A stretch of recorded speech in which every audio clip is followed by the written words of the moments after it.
Installment number 2, Volkswagen Beetle, Super Beetle rebuild. We cleaned off the front, got that all sorted out, and got the interior sorted out a little bit more. Got the back vent windows in from the 63. Got the back of the car all cleaned up. Took care of taking out the back window and ended up cutting off the back of the car so we could take the motor out easy.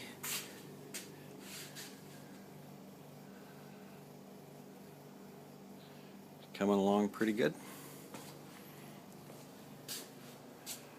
Fenders are in good shape. Hood's not in bad shape. The roof's all polished up now.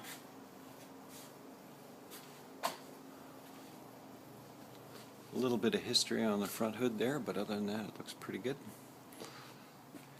And she's pretty happy. Hopefully within a week